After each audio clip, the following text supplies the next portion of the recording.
Shakespeare wrote, "All the world's a stage." World War II President Franklin Delano Roosevelt said, "In politics, nothing happens by accident. If it happens, you can bet it was planned that way." Did Roosevelt's words refer to things like this? Hi, this is Robert Antonellis, author, engineer, and investigative researcher. I'd like to share a story. When divine providence put me in a desk by the window on the 9th floor in Cambridge, overlooking an unusual garden, my eyes were opened, and I began to see mysterious things hidden in intentional designs. So I took a closer look, which led me to a series of questions like, who's behind these intentional designs? How are these insiders connecting and coordinating behind the scenes, behind closed doors? Why do they keep the rest of us outside and in the dark about their secrets? Who the hell are these people putting these designs into our cities? How long has this been going on, right under our noses?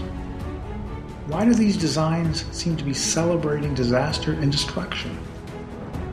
Could there really be encoded monuments celebrating 9/11 designed and embedded into the university, parks, streets, and river at Harvard and in Cambridge and Boston? The closer I looked, the more questions I had, which led me on a journey of deeper discovery. The results thus far are my book, Fortress Harvard Think Tank for Royal Revenge, my website, videos, and this mini-tour. Thanks for joining me on the tour. Let's start here on Bunker Hill. An Egyptian obelisk monument was built to honor the patriots who died in the Battle of Bunker Hill. Who was involved in that decision? Why an Egyptian obelisk? More recently, the Zakum Bridge went up with the designs supposedly inspired by the Bunker Hill monument. It seems those obelisks are awfully popular. You may have noticed the same design went into the Washington Monument, in spite of its obvious association with ancient Egypt. Who is doing this to our society, and why? Let's see if a glance into the distant past can give us a clue. In 37 AD, just 4 years after the death of Jesus of Nazareth, Roman Emperor Caligula brought the Egyptian obelisk to Rome. Why? Today, this symbol of ancient Egyptian occultism sits at the center of St. Peter's Square at the Vatican, where it seems to be revered. How could this be? So why do we find this Egyptian occult symbol in so many places? What's the connection between the obelisk at the Vatican and the ones at Bunker Hill and in Washington, D.C.? Now let's take a closer look at the Bunker Hill Monument. Here's the entrance. On the way in, we notice that the first thing that greets us is Masonic. At the foot of the hollow monument, there's a small memorial to a fellow Freemason who died in the Revolutionary War. Could this be our Masonic lead?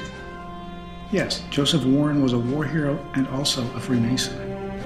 At the top is a gilt urn, which says he was 33 when he was killed. Masons love that number, 33.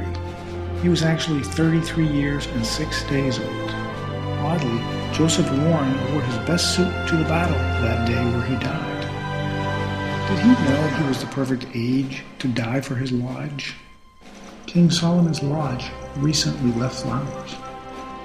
Interesting thing about two early points on the 9/11 blood trail timeline. Both King Solomon's temples were destroyed on the 9th day of the 11th month in the month of Av on the Hebrew calendar in 586 BC and again in 70 AD. Could there be a 9/11 connection? Let's look downhill at the iconic Memorial Hall on Harvard's campus. Does it look a bit similar to an obelisk, but with a flat top? Look at this apparently abandoned nuclear radar site in North Dakota. It's an uncapped pyramid. My, what big eyes it has. Do you feel like it's watching you? Back at Harvard. Downright scary if you ask me. Its eyes look kind of creepy. Was it watching on 9/11? Funny how the all-seeing eye famously sits atop the uncapped pyramid on America's money. Is there a Masonic connection? Just to convince doubters, they emblazoned their name right on it, Mason. They put their emblem on it, stamped it with their signature. How dumb do they think we are? Pretty dumb, huh? It's called hiding in plain sight. It's a trick. or technique? Well, let's move on. Is there an imaginary all-seeing eye that sits atop Memorial Hall? What's in front of it? Is it even a building? To me, it looks made out of logs, like some Revolutionary War fortress for defense. The center poles rise up so high, 9 of them. Do they point at the eye? What else will we find on our mini-tour? Check back soon at stop911.com for more, and join me on part 2 of our mini-tour. And be sure to download and check out the important photo gallery in my book, Fortress Harvard, Think Tank for Royal Revenge. I'm author Robert Antonellis. Thanks for joining me today on my tour.